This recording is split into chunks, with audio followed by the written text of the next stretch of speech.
welcome to Yoga for Runners. So good for you to come to your mat after your run and just decompress, let your muscles calm the heck down, and to keep your range of motion, to keep your mobility going. We often get quite tight in the hamstrings and in the hips if we are running a lot. That's our primary sort of form of exercise. So yoga is so beneficial. It's such a good accompaniment to running. So let's get started today. You just need a mat, and you'll find your way into child's pose to start. And you can take your knees nice and wide or bring them together, your choice. Maybe rest your forehead on your forearms. If this is a bit pinchy as well, you can also maybe just take a blanket or something behind your knees. And you really just want to find your way into comfortable positions that you can take some time to catch your breath if you've lost it, to step away from any thoughts that were with you when you were running and whatever happened, and come to the mat, come to the moment, come into your breath. So find your way into child's pose and just take a few long, deep, calming breaths here.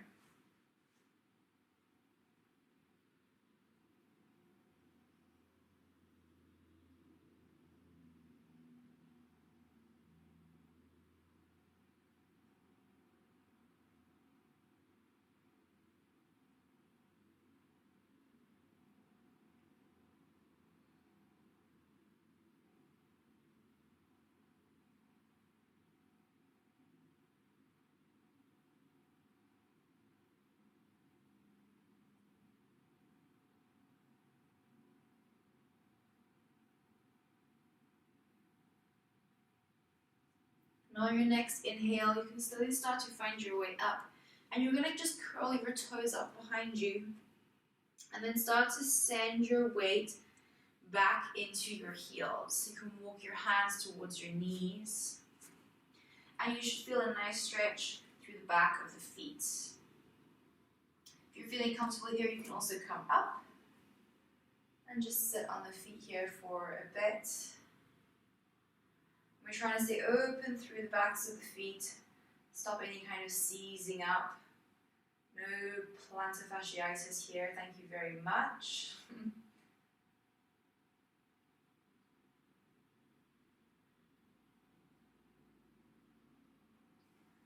And then you can go ahead and release your feet. Move nice and slowly. And then you'll bring your hands just to behind your knees. And then push into the mat so your knees can lift. And you're kind of stretching your feet the other way now. And then you can release there as well.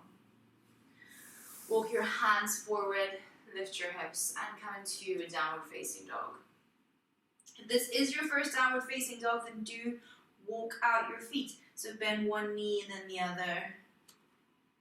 Start to feel what's going on in the back of your legs. Take any kind of movement that you need to that feels good. And then you'll come to downward facing dog. Do keep your feet a little bit parted. About hip distance, maybe a bit wider. Actually, that might feel a bit better on your hips. And then you want to think about pressing into the mat with your hands, especially through your knuckles and your fingertips as you send your hips up to the sky. Take a few deep, long breaths here, pressing your heels down towards the ground. Doesn't matter if they don't get there. We're just looking for the stretch through the backs of the legs.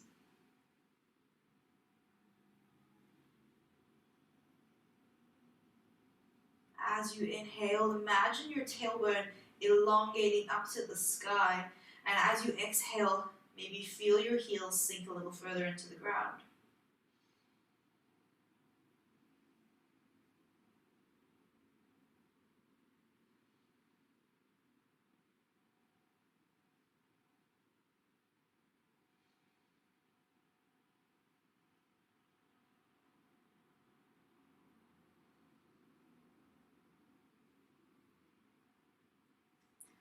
You'll bend your knees now and just walk your hands towards your feet. Maybe wiggle your feet together if they were wide. You want them to be about hip distance apart now. Spread your toes nice and wide. And then take a deep bend in your knees so that your belly can touch your knees. Breathe in, and as you breathe in, elongate your spine forward and your hips backward, starting to straighten out through the backs of your legs. If you're feeling really stuck here, grab a block or two or some books and place them in front of you here so that you have some support.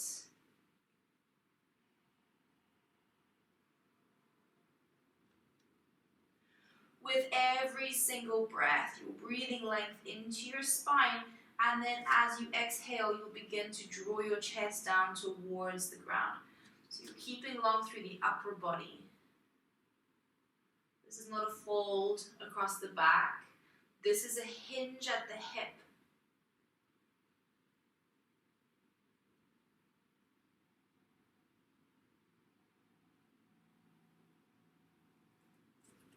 Take a breath in now and lengthen your spine up and away from you. And then as you exhale, you're just going to bend your left knee so that it can come towards your left elbow. You should start to feel the stretch all the way through the back of the right leg and up around the hip. Maybe even lift up through the right hand.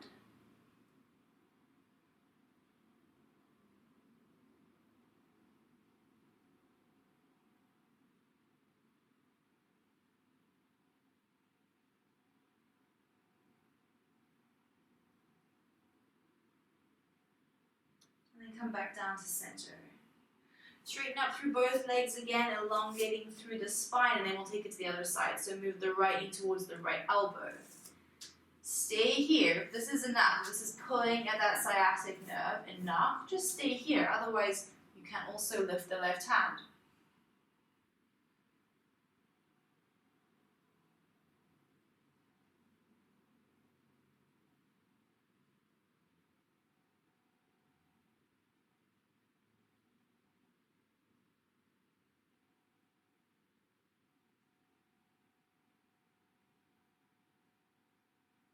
And then find your way back to center once again. Bend your knees nice and deeply, and you'll walk your hands forward, coming back into downward facing dog.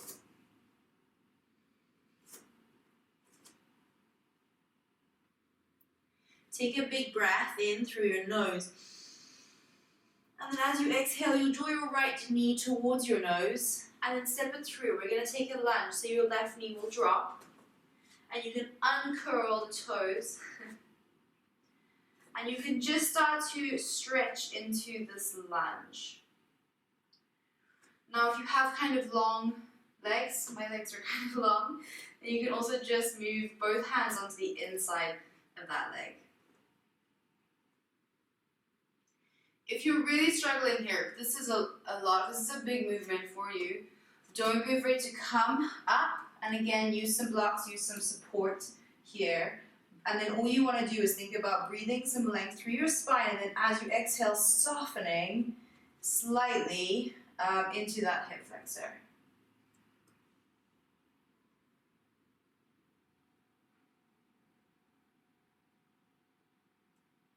Let the movement be really gentle.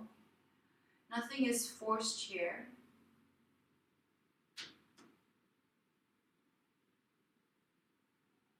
Sometimes I also like to roll onto this hip a bit.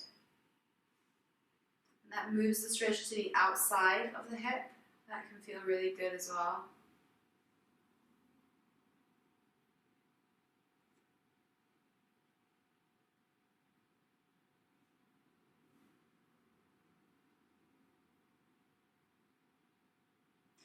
And then you can straighten out the right leg and start to shuffle it backwards onto all fours.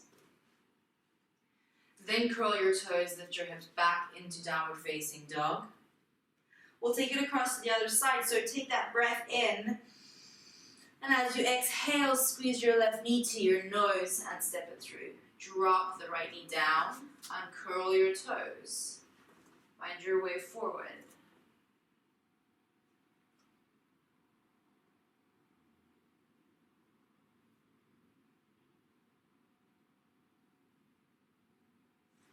Again, you can start to maybe roll onto this hip if you'd like to, if that feels good.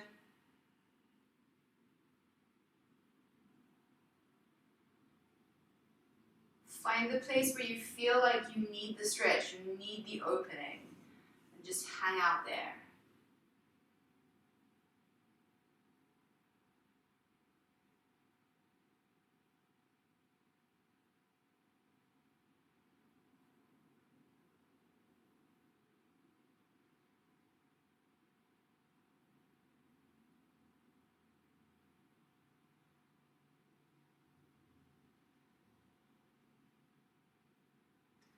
And then once again, start to straighten out that left leg so that you can step it back onto all fours.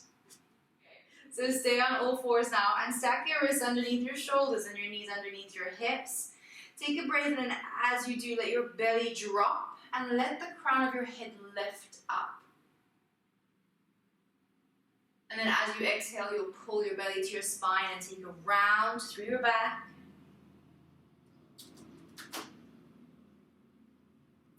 Breathe in, drop your belly, lift your gaze.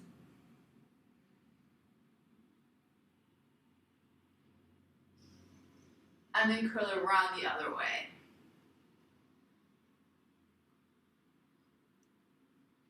Belly drops, head lifts.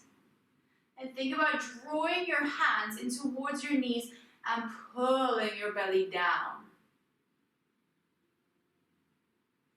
Exhale, curl around. Tuck your chin to your chest and push away. Last one, belly drops, head lifts, make it a big one. And then curl it around.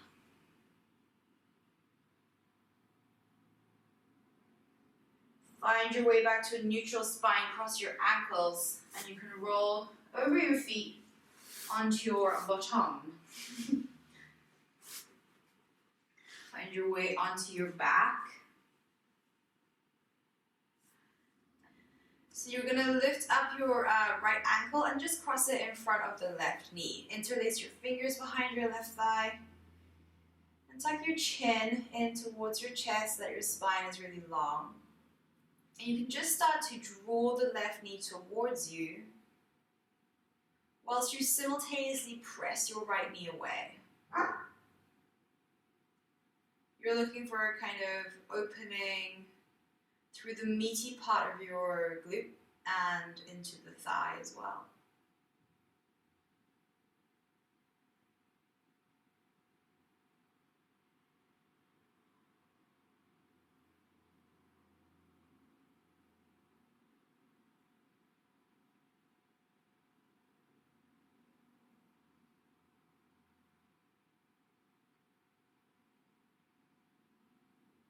And if you find that this is tough and you're good here with your left foot on the floor actually, then just stay there and you can use your right hand to gently guide the right knee away. You really just want to find a place where you can feel the opening through the right glute. And I will all go ahead and just drop that left foot to the floor, but keep your right knee hooked over the left. And then you're just going to drop over onto the left side so that your right foot comes to touch the ground. Shuffle away from the wall. And your left foot stays exactly where it is. Put the left hand onto the inside of the left knee and start to gently press it away. Your right hand can just fall out to the side.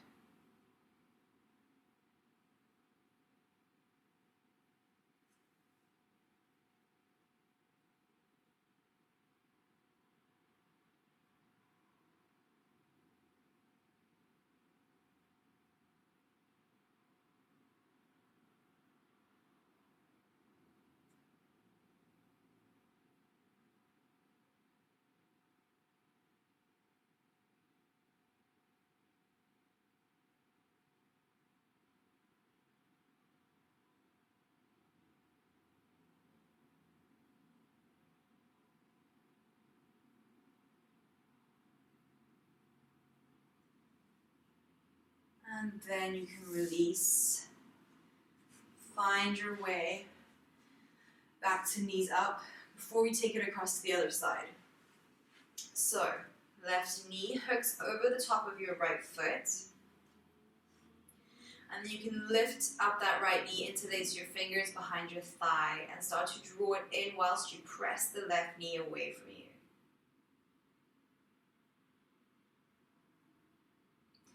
Do be conscious too if you are really pulling up through your tailbone and you are finding yourself like this, then just think about drawing your tailbone back towards the ground, even if that pulls your knee further away from your chest.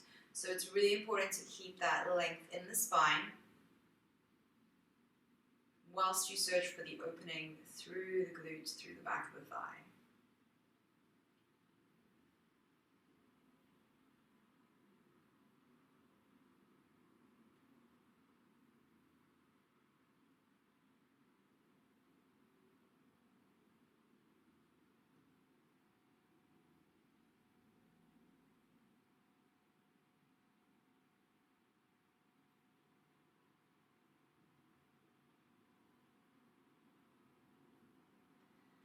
And then once again, release the right foot to the ground. Keep that shape in your legs, and you'll just drop your legs over to the right side.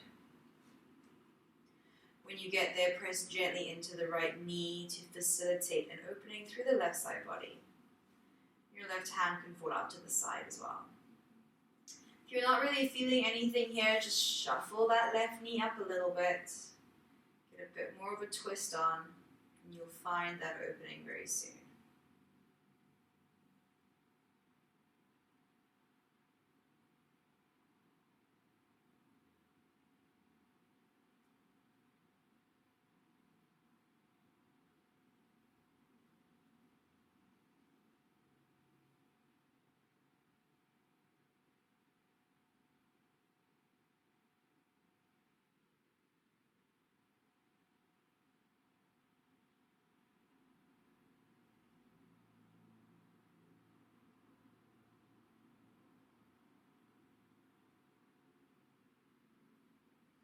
And then you can release.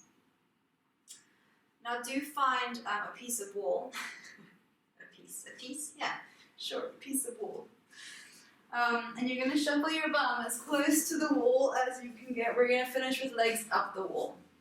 So get your bum as close to the wall as you can get, and you'll just plop your legs up on the wall overhead. You can bring your hands to your side, one hand to your belly, one hand to your heart, wherever you get to. Just make yourself comfortable. Once again, the chin is tucked.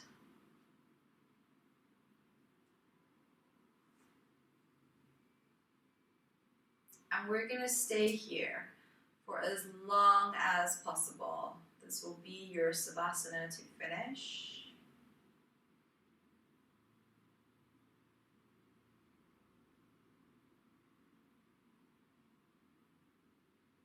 And I encourage you just to take even longer here than you would normally. Like a good 10 minutes would be perfect.